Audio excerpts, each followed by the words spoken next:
A Boston town meeting was held on September 22nd, 1768, in Faneuil Hall to discuss the situation in the colonies in the aftermath of the passing of the Townshend Acts. They passed several resolutions which repeat resolutions passed during the past two crises. This document starts by stating that the first principle in a civil society is the requirement of the consent of the governed, granted by the people or their freely elected representatives. They mention an act passed by Parliament in the first year of the reign of King William and Queen Mary, called an act declaring the rights and liberties of the subjects and settling the succession of the crown. The preamble of this very act reads that raising money for the crown without the consent of Parliament is illegal, and by another act, passed 2 years later by the King and Queen, granted more territory to the colonies, and that the inhabitants held certain rights, liberties, and privileges explicitly mentioned in the act. Among the enumerated rights is the right of all subjects and their descendants who live in the colonies, and all children born there, even on ships going to and from the colonies,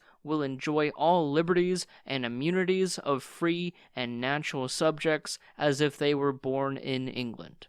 At the same time, Bostoners are acknowledging their allegiance to King George III as heir of William and Mary, whom will be defended along with their British rights and liberties they are heir to. By the same charter mentioned, the General Court, which is Massachusetts' legislative body, is granted the right to tax their own citizens for the service of the king in the necessary defense and support of the colonial government and fellow subjects.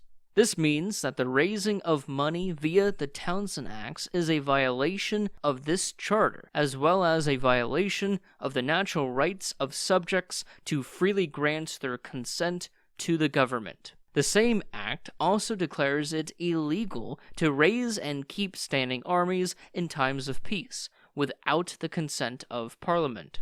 Since the people will suffer from such responsibilities of maintaining a standing army, their consent is required, just as the responsibilities of paying taxes. The Bostoners at this meeting call for a redress of grievances from Parliament, lest their natural, constitutional, and charter rights be destroyed.